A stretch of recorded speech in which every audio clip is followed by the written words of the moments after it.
If it is for you, then it is already yours. Our calling is to step into it and trust that it is ours and that we are deserving to be in that space. And if it's not easy, and if it's a challenge and it's a conflict, learn not to extend ourselves trying to force a space or an organization or people to want us, to love us, to see us for our brilliance, because no matter how brilliant you are, they will never see you. And protect your peace, because that has nothing to do with you. Welcome to the Minority Leaders, a podcast about women of color changemakers in Washington, D.C. and beyond. This is your host, Aljean Sadri. I am the founder and CEO of Catalyst Global Strategies, a strategic advisory and public affairs firm here in Washington, D.C. and in Baltimore, Maryland. Before I get into today's episode and our amazing guest, I want to just take a moment to thank our sponsors, Women in Government Relations, for their steadfast support of our podcast. I mention our sponsor, WGR, because our guest today is absolutely amazing. She was recognized as a finalist for WGR's Excellence in Advocacy Awards this year. And she is a powerhouse. From local neighborhoods to the State House and Capitol Hill, our guest today is a disciplined tactician who has worked tirelessly to transform ideas into action and policy. So I just want to welcome this amazing, amazing woman, Nayela Amaru. Thank you, Nayela, for joining me today. I'm really excited to share space with you and all the queens who are listening, and look forward to this conversation. Oh, yes. Let's talk about it. You are a queen yourself. I didn't want to just hog up the time that we have today talking about all of your wonderful accomplishments. So I want to just start by letting you talk about your career, where you started out, how you got into politics and policymaking. Absolutely. So when I came back from Iraq, I knew that my mission was to essentially create and expand spaces for empowerment for communities that lived their entire existence the way that I lived those 4 years in the military. And that recognition of my mission has led me on an amazing career journey that has had lots of forks in the road and lots of turns. My very first job out of the military, I was going to school full time and I was working part time. And I went to school in Texas. Shout out to UT alums out there, hook 'em horns. Hey. Hey, hey, Stacey Abrams, comic girl. I was working for a direct service nonprofit. That position in particular, I loved the process of working with people one-on-one who needed resources, who needed services to make their lives better. But I also began to think about this concept of impact. I think just working in direct service nonprofit, shout out to all the direct service nonprofit providers out there. The work is grueling. You are making miracles happen every day on a shoestring budget. And that's facts, right? And I think through that experience and learning those lessons, again, thinking about this concept of impact, and maybe think about how can I have a different kind of impact, not a better impact, but a different kind of impact than the work I'm doing here in this moment, working one-on-one with people. I just really want to unpack this because you really said something, and I neglected to get there in your bio when I was doing the introduction, but you were in Iraq, you were in the military, and then you went to school on the GI Bill, and you were an ammo specialist working in this really highly male-dominated field. And when you got out of the military, you went on the GI Bill and you said, I need to figure out a way to really impact lives. And so when you come out of that situation where you're a veteran, right, you have this amazing opportunity, you really capitalize, you sought and capitalized on the opportunity that you got through the GI Bill to go to school. And then that led you to your advocacy. It did. And I think just an important point, and I didn't learn this lesson until years into my career, but in my new mission of trying to, again, create and expand spaces for empowerment, that was just as much as a part of my healing process, right? Of the experiences that I had gone through, just as much as it was rooted in my passion of wanting to create a more inclusive democracy and embolden grassroots governance opportunities for people who were typically not part of government decision-making processes. When we are drawn to the work that we are drawn to, often there is a reason, and oftentimes that reason is rooted in healing our own trauma. Let me talk about the trauma that you were working to heal. What was the trauma that you experienced? It's a combination of things, right? I think the bigger picture is the trauma that I was trying to heal for so long was the psychological impact that we carry, especially as Black, Indigenous women of color, of being both invisible while at the same time being a target. The work that we do is incredible. We are better, we are faster, because we have to be just to be seen, right? And that's the invisible part. But at the same time, our existence, regardless of our excellence, has always made us a target.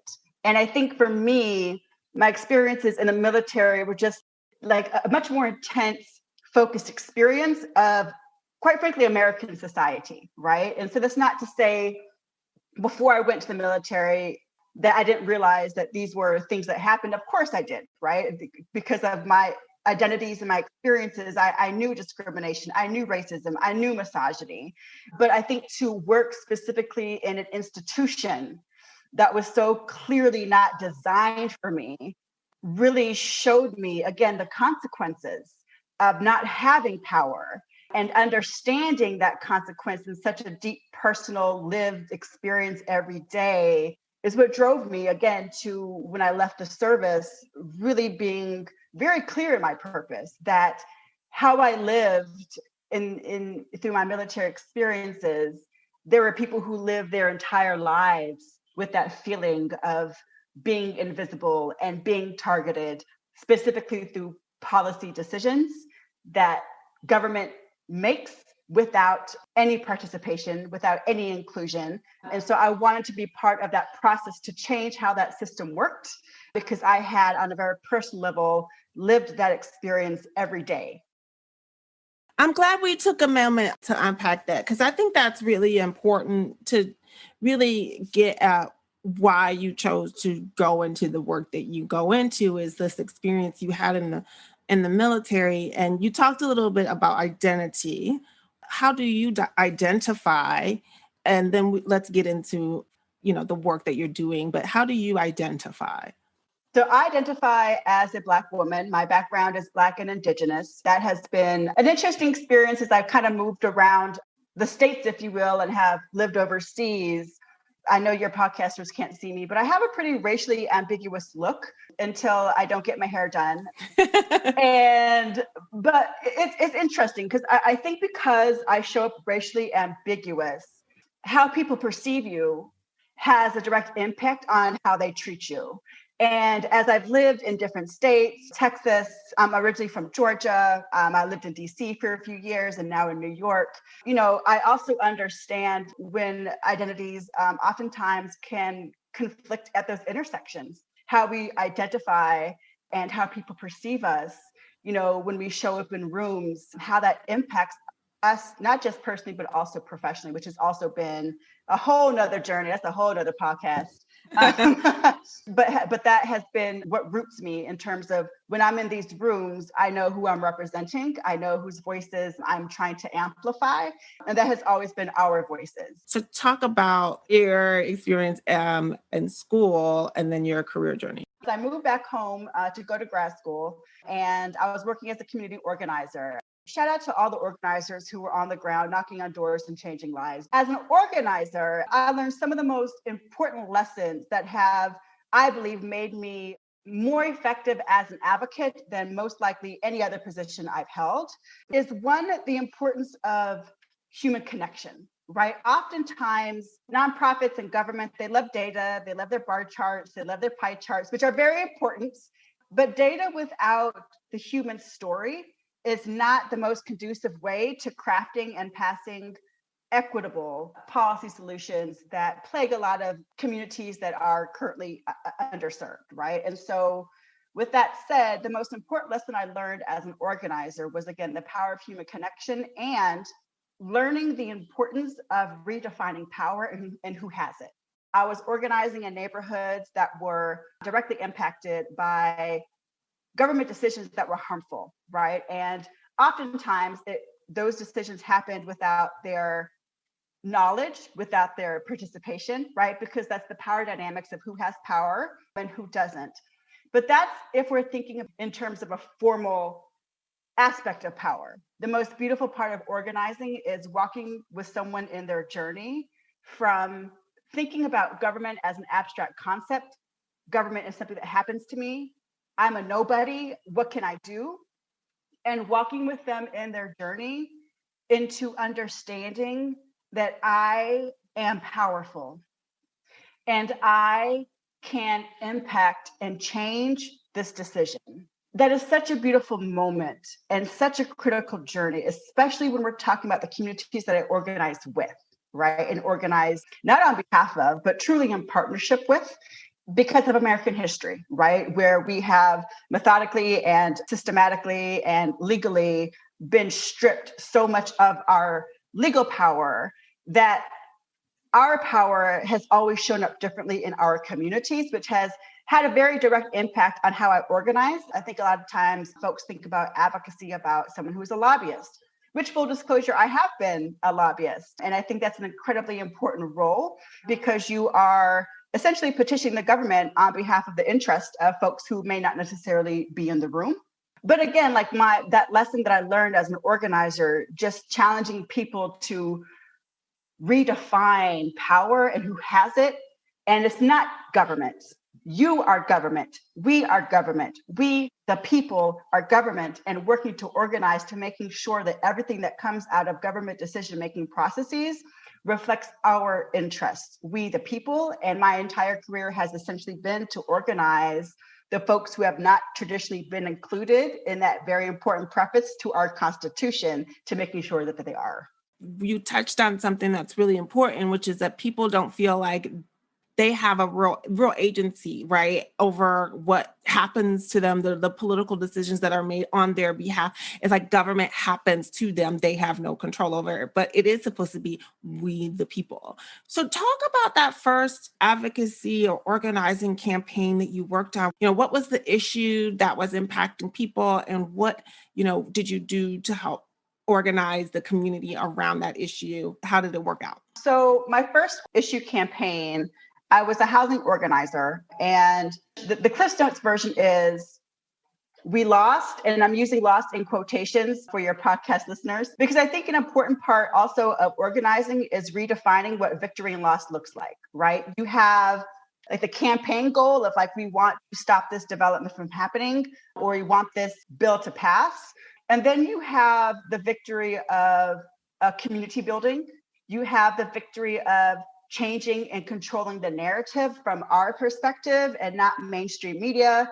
And so I will say there have been many, many organizing campaigns where we have taken the quote unquote loss, but in that loss, we have really won because we have built the army of community members who will now show up when there is a meeting to be engaged. We have won in the sense that we have now built an army of folks who understand the issues. We have won in the sense that we have built not just folks who will show up to a meeting or understand the issues, but will engage, right? And that is the power of organizing, is that you are making a connection with, again, oftentimes communities that are not part of government decision-making processes, but you're connecting them to an institution that is supposed to represent them. And now through that process of mobilization and engagement, you're not just bringing in someone to work on this one issue campaign, you're bringing in someone who will be civically engaged for a really long time. And to me, that is the win that will always outrank any potential short-term loss. Yeah, I think that's such a critical point because people, once they know the problem and they know how to impact the problem, you can't look back. Once there's a consciousness about it, you can no longer go back to the time when you didn't know that you could have an impact, even if you didn't, get everything you wanted out of it or what have you. So the campaign was around getting affordable housing. It was a housing campaign because at the time, the Atlanta Housing Authority, like a lot of public housing agencies across the nation, were looking to go into privatization, right? This was like, back in the day, I'm probably going to date myself, but this was like back in the day when, federal government was reducing funding to our housing authorities, and like state and local governments were trying to figure out how can we make up the lost federal investment. And then the decision becomes, well, do we demolish certain housing? Do we, create vouchers so people who are now in demolished housing could go into the private market?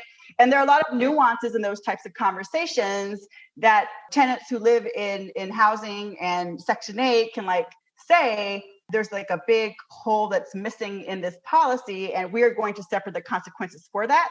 But if you don't have their perspectives in the policy conversations, then oftentimes folks who may have PhDs in policies but have never lived in the projects, right, have never gone through the process of needing government assistance in any way, there's a lot of nuance that's lost in the process, in the lived experience of not just housing, but any government assistance program.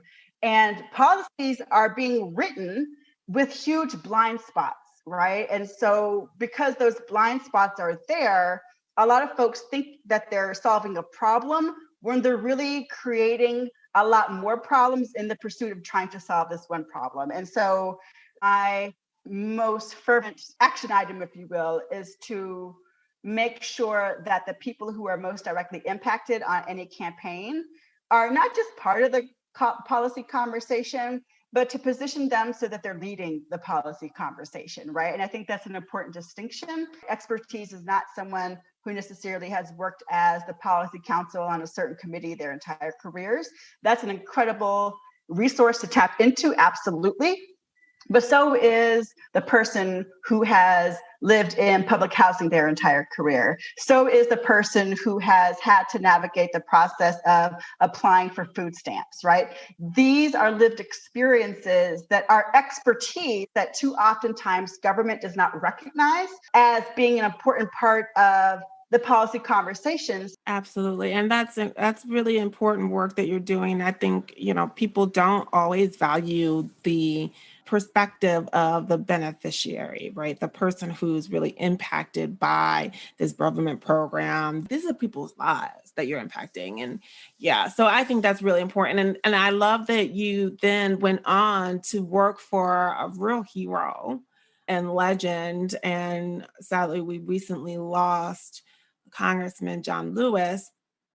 You worked with him in his office. Can you talk a little bit about what you did there? Absolutely.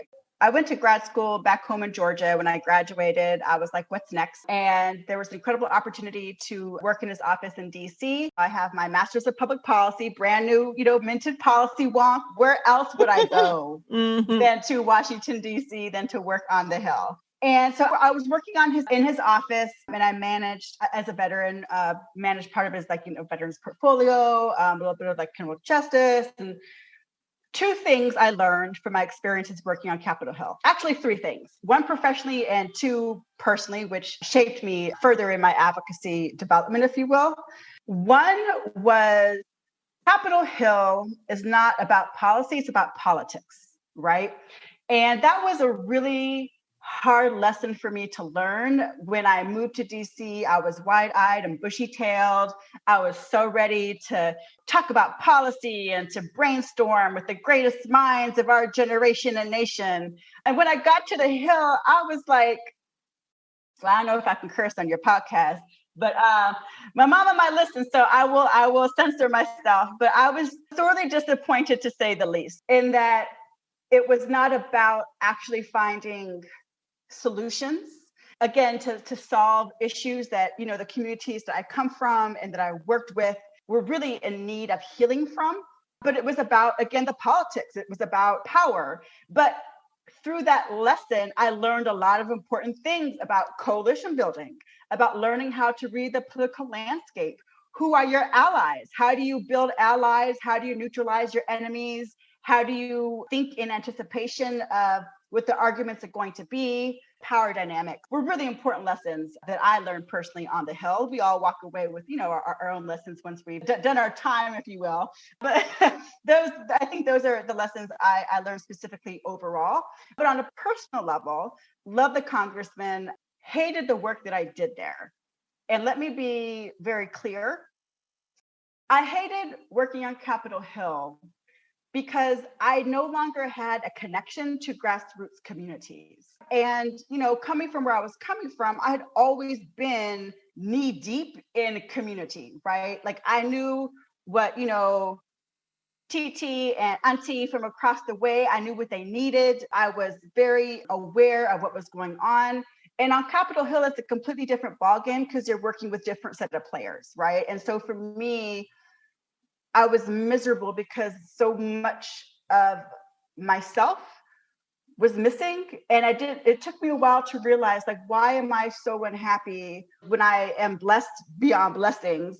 Why am I so unhappy? And it took me a while to realize, oh, that's why, because I don't know what's going on back home anymore. And with that lesson came another important lesson, which was, well, what are you going to do about it? And that is about accountability. And so after 2 years, I did a very New York thing, and I packed my bags and I moved to New York with no job and no network. I literally knew nobody in New York. So wait, what made you decide to go to New York then? Why didn't you go back to Georgia and see and talk to TT and them? Yes. I love that question. And this goes back to my spiritual development. I knew I was not supposed to be in DC my first day. My first day, I knew like this ain't it, but girl, you're here. So let's like try to make it work. And I tried so hard, Aljean, to force it to work. I tried because I was like, this is DC. This is where I'm supposed to be. Logically, I'm supposed to be here and make it work.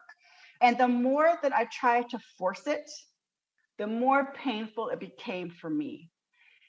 And I got to a point where I was approaching my 30th birthday, and I had an executive conversation with myself. Sometimes we have to do that, right? And I said to myself, you have a choice. You can choose to stay here in this city and in this job that provides you stability, but you know that you're miserable. You know that your spirit is growing dimmer and dimmer and dimmer every day that you stay here. Or you can trust, and you can listen to this feeling that has been nagging you for the past 2 years since you've been here, which has been go to New York. It was never go back home, right? Because if it had been go back home, we probably wouldn't be having this conversation. But it was New York. And that's why I fought it so hard for so long, because it didn't make sense. It didn't make sense for me to go to New York. I don't know anyone. I've never been one of those people who grew up dreaming about moving to New York. Like New York has always been like, yeah, it's that city over there that, is really expensive to live in. And so that feeling that was weighing me down was really, I believe, as a woman of faith, was really a challenge for me to trust, right? Which is an exercise that I don't often have a chance to do. But every time I have trusted, it has worked out ultimately to my own betterment. I believe in manifestation and universal alignment, right? This is just like my personal orientation to how I move.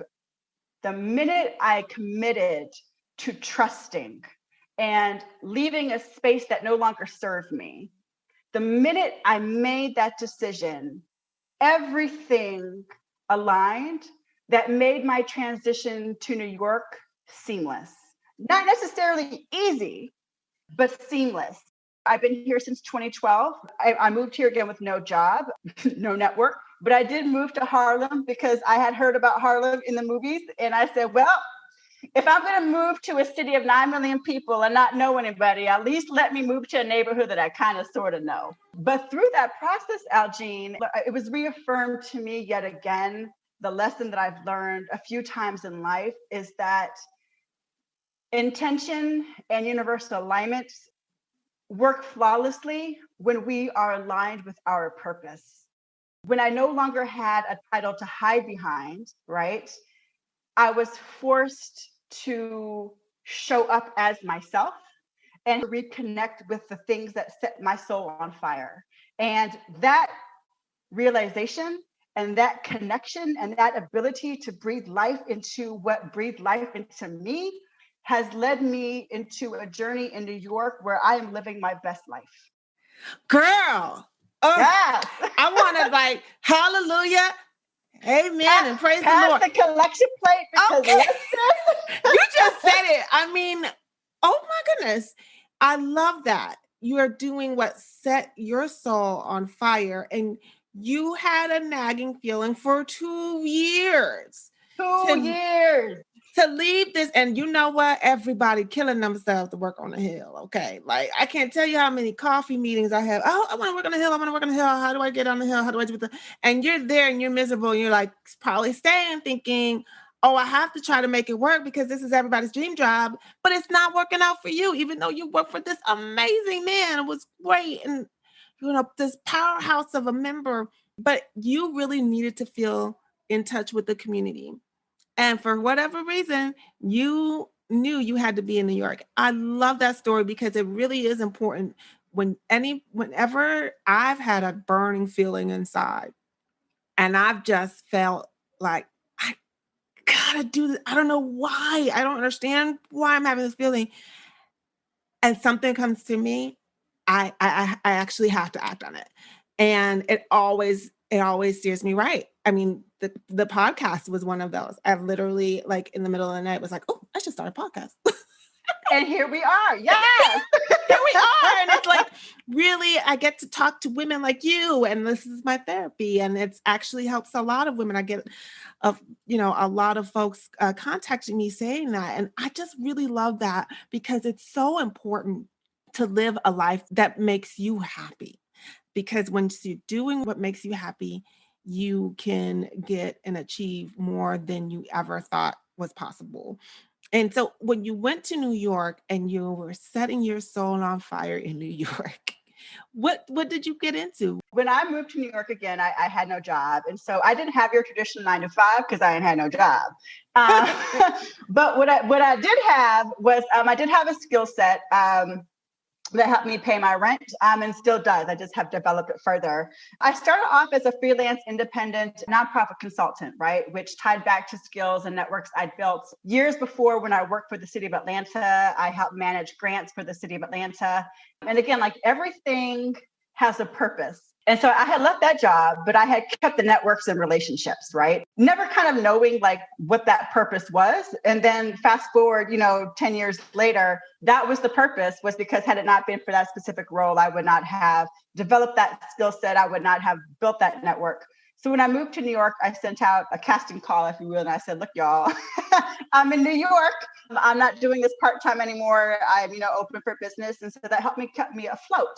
But again, because I didn't have a 9 to 5, I had an opportunity to go to different community board meetings, not with a business card in hand, not behind a title, not representing an elected official. I was able to show up in spaces as me, right? And because I had that flexibility and that privilege, I was really able to build a very solid network of folks who I got to know, not as a lobbyist, not as a staffer, right? Not as a agency representative, but just as someone who had shared values and was in their room. And through that, I don't like to use the term networking. I like to use the term community building. And so through that process, after 2 years in New York, I was hired to be the executive director of the Black Latino Asian Caucus for the New York City Council. And for folks who don't know, our New York City Council is its own Congress. We have 51 city council members. Half of them, time I was there, 26 of us were Black, Latino, or Asian. And so it was, it was a very highly visible, very intense position. That experience, again, was very informational for me in terms of, learning about the decisions that affect the political geography of our cities, specifically land use. And, the connection of when I was an organizer back in the day, years earlier, organizing around or against this new development. Now I am literally in the room with the decision makers who are the ones who are literally going to decide the yes or the no's of how these votes are going to be. Wow, it came full circle for you. And now you can use that experience to inform this experience. That's wonderful to hear. Yeah. Full circle. And I don't know how folks feel about Steve Jobs, but he gave a speech at a college graduation, and one of the main takeaways I took when I listened to it was the lesson of trust that the dots will connect. Time and time again, there are things that happen in our lives that kind of seem at the time kind of random. And then years later, we can see the thread that connects that experience to this experience. And more, as my grandmother used to say, keep on living, baby. The more I live, the more I see how the dots connect. And it was, you're right, Algene, it was full circle. As an organizer to executive, government executive in the city council, same issue, but in different spaces. That is something I am very grateful for. So Nayela, when you're in that room and you realize, I'm sure you realize at that moment something came over you. I know that when that kind of experience has happened to me, I realized sometimes not necessarily in the moment, then I feel like I have to speak up. How did you use that experience from your organizing on behalf of communities that could literally be put on the street to being in the room then with decision makers talking about land use and development? How did you act on that lived experience in that moment? Absolutely. So you're right. There are many moments that happen to us when we're in them, and sometimes it happens like the minute we leave the room. The way that I have leaned into that responsibility fully has been going back to the lessons learned as an organizer, right? Of now I am in a position where I have the political capital and political access to the decision makers that I didn't have as an organizer. But the reason why I became an organizer is still with me. I am bringing the directly impacted with me, right? And so I am still building the way that I have always built. Who I have built with and how I have built has evolved over my many different positions.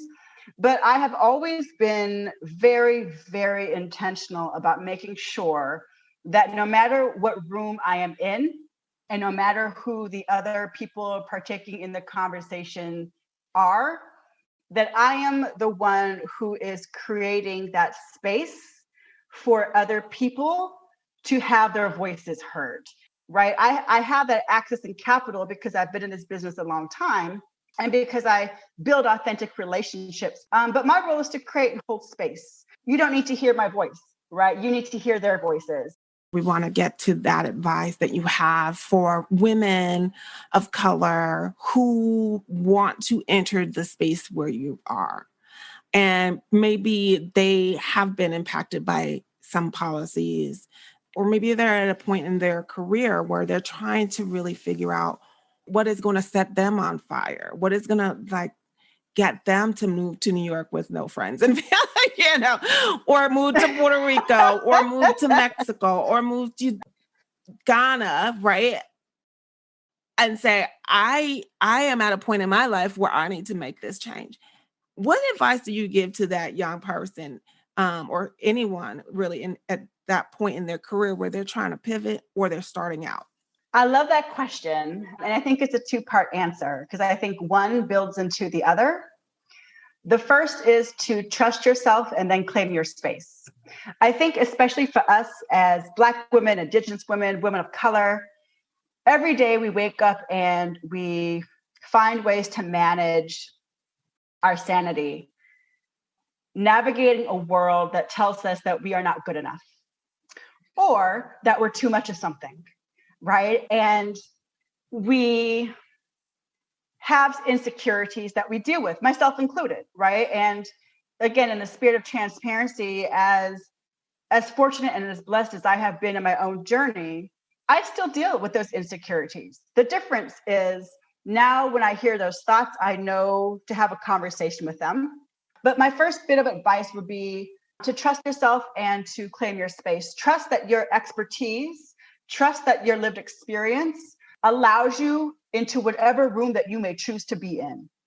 And then when you are in that room, claim your space. Throughout my career, I have spent way too much time and effort trying to validate myself to people who will never accept me. And I think that one of the important lessons I have learned in that process is, again, in organizations and in spaces and in societies and around people who will question you, who will demand that you dim your light for them, who will demand that you shrink yourself to accommodate their insecurities. Never do that. Never do that. I have done it throughout my career. And every time I have done it, my spirit has died a little bit more because I was unsure of myself, because I didn't think that I was the right person to be in the room, or because this person doesn't think that, my credentials or lived experiences matter. No matter our credentials, listen, I've been in this business for over 20 years. I have 3 master's degrees paid for with your tax dollars. So shout out for all the taxpayers. And I still have people who will look at me sideways as to why are you at the table when they don't have half of my credentials, don't have half of my experience. But that's what it is to be, again, a woman of color in leadership positions. And even if you are not in a leadership position, just our existence, right, is an affront to a lot of folks who, again, will demand that we shrink ourselves. So my advice to the next generation of advocates, no matter where you are in your journey, is to trust yourself, trust and know that you are good enough, that you, again, deserve to be in every space that you choose to be in, and claim your space. Do not shrink yourself for these people. You also paid for your degrees by serving by your service. So thank you for your service. Thank you for, doing the work that you did as an ammunition specialist, okay, in the military, because that is a debt that we owe to you. And so thank you for your service. I want to make sure to say that because I don't want people to hear, oh, the taxpayer paid for your education, and not understand the full scope of what you did to earn that. Okay. I appreciate that. Thank you, Aljean, for clarifying that. It's true. I paid for my college degrees in other ways. This is true. Thank you for clarifying that. The second most important lesson I learned is to build authentic relationships. In advocacy and politics and policy, you got a lot of folks who will build a Rolodex. I might be dating myself again, but are building a Rolodex essentially based off of titles. And that will never get you anywhere. I remember when I was on the Hill, I would be like at a bar or restaurant on the weekend, very DC-ish. And people would ask, who do you work for? What do you do? Before they would ask me my name. And it was just so startling in the sense of like, lesson learned, you could be a staff assistant today and be like running shit, a year from now. And also you could be a chief of staff and maybe not be chief of staff tomorrow. And so a lesson I've learned, again, rooted in my experiences as an organizer, but just really, really driven home from my time on the Hill, is build authentic relationships with people who share your values. I am still in contact with folks I have worked with 10, 15, 20 years ago. How many job titles later, But that did not impact how we showed up for each other, because when we connected on a shared value. We connected because we were rooted in that same vision of trying to build healthy neighborhoods, trying to create more equitable policy solutions, right? Not because, I'm executive director, or because you're chief of staff, or because you're principal to this lobbying firm. A lot of folks in this business, again, are very transactional. And that's because a lot of the space is transactional, right? A lot of it is tit for tat.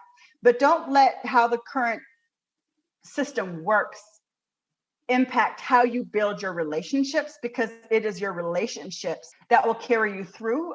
Such critical advice. Thank you so much for that, because I pride myself in building authentic relationships. And I think that, one thing that I hear a lot and see a lot is that there are oftentimes relationships that are built out of transactions. Or when people come to me from a purely transactional space, I get instantly turned all the way off. And I think it doesn't serve anyone for you to approach someone in a purely transactional space, because if you're really doing this work because you love it, then it's important to find other people who do it because they love it, not for the title, not for the power, not for the purpose of being able to say to somebody else no, right? Or being able to dictate what goes down in such way and in this way and that way.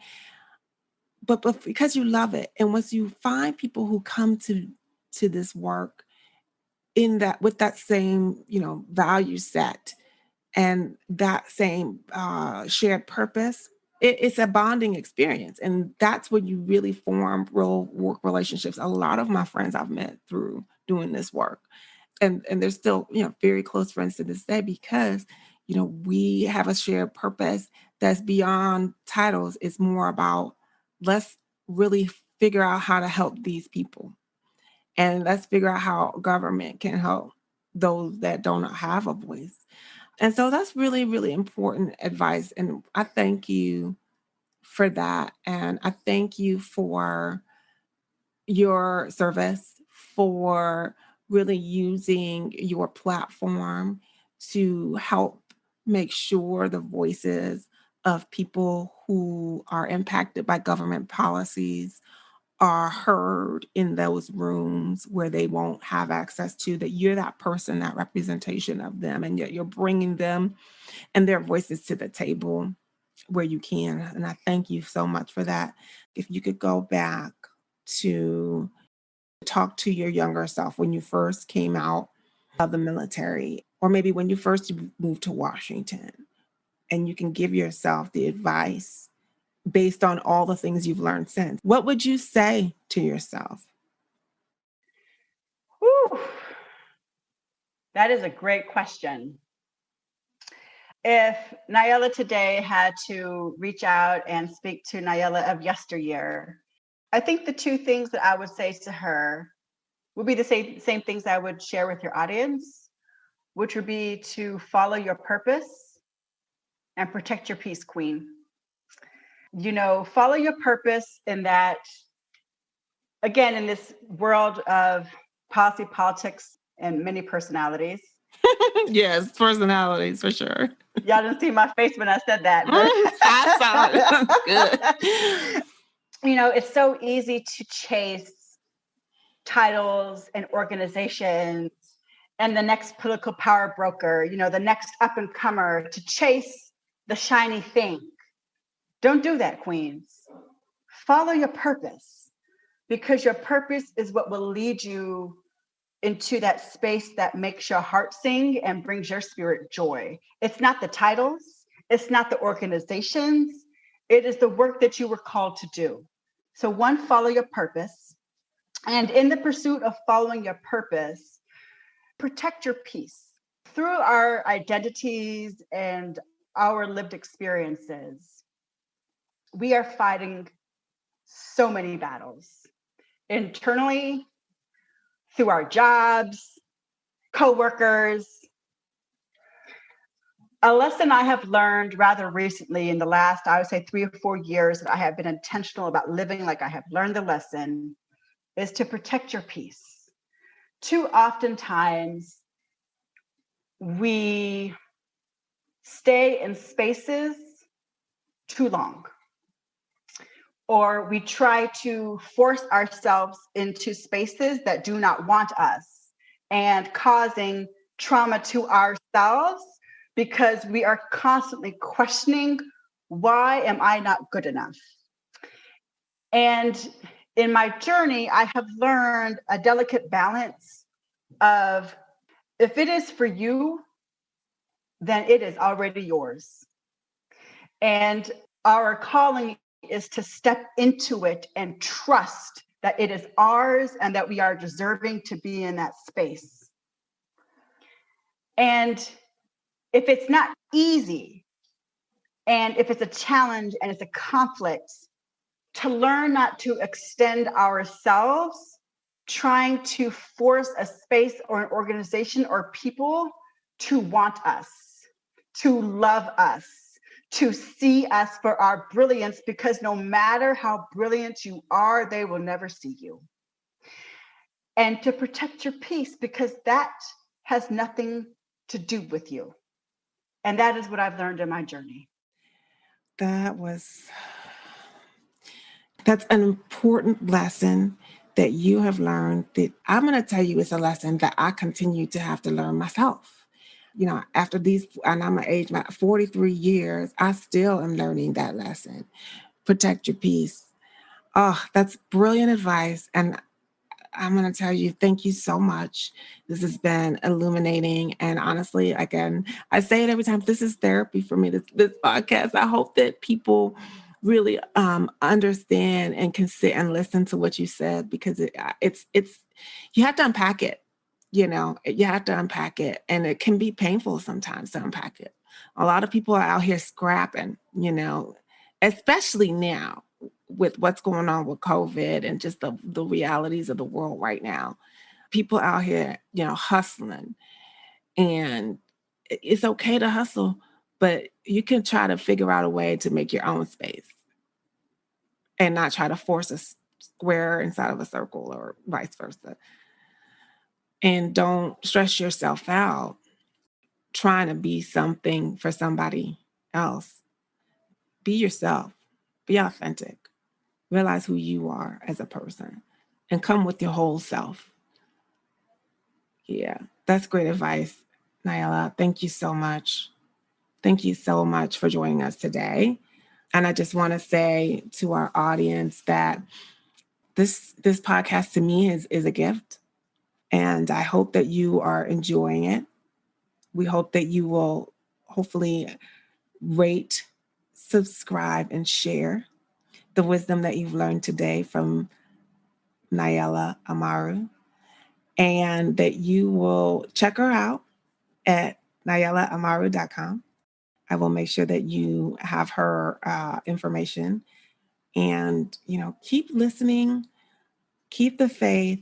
I hope for all of you who celebrate the holidays that you have a happy holiday season, and we'll be back with you with the Minority Leaders podcast in the new year. Thank you so much. With gratitude and inspiration.